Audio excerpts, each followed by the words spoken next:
নমস্কার বন্ধুরা, আজকের বড় খবর। মধ্যপ্রাচ্যে যুদ্ধের উত্তেজনা বাড়তেই তেল গ্যাসের বাজারে বড় ধাক্কা, আর তার সরাসরি প্রভাব পড়ছে শেয়ার বাজার ও সোনার দামে। চলুন বিস্তারিত জানি।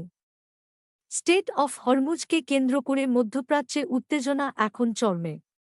বিশেষ এইসব অঞ্চলে নিরাপত্তা ঝুঁকি বেড়েছে। এই রুট দিয়ে বিশ্বের প্রায় 20% তেল পরিবহন করা হয়। ফলে যেকোনো ধরনের বাধা মানেই বিশ্বজুড়ে তেলের সাপ্লাই কমে যাওয়া। বর্তমানে এই সব অঞ্চলে মিসাইল অ্যালার্ট ও সামরিক প্রস্তুতি বাড়ানো হয়েছে এবং পরিস্থিতি খুবই সংবেদনশীল অবস্থায় রয়েছে।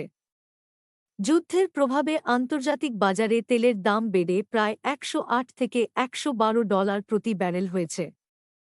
ন্যাচারাল গ্যাসের দামও বাড়ছে, বিশেষ করে আসিয়া ও ইউরোপে।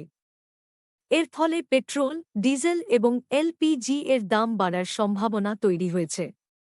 ভারতসহ যেসব দেশ তেল আমদানি করে, তাদের উপর চাপ আরও বেশ পড়তে চলেছে। এই পরিস্থিতির সরাসরি প্রভাব পড়েছে শেয়ার বাজারে। ভারত ও বেশ চাপের মধ্যে রয়েছে। এয়ারলাইন্সে, ট্রান্সপোর্ট ও ফুয়েলবেস্টস কোম্পানির শেয়ার নিচে নামছে।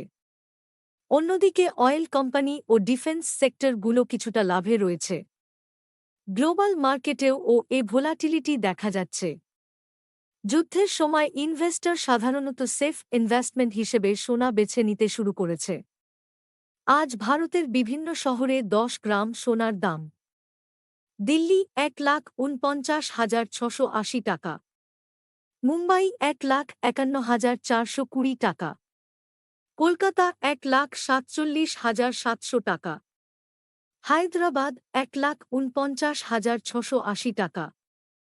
সোনার দাম আরও বাড়তে পারে যদি পরিস্থিতি আরও খারাপ হয়। সংক্ষেপে, ইরান যুদ্ধের প্রভাব পড়ছে পুরো বিশ্ব অর্থনীতিতে। তেলের দাম বাড়ছে, শেয়ার বাজারে চাপ আর সোনার দাম বাড়ছে। এই ধরনের আপডেট পেতে চ্যানেলটা সাবস্ক্রাইব করে রাখুন। ধন্যবাদ।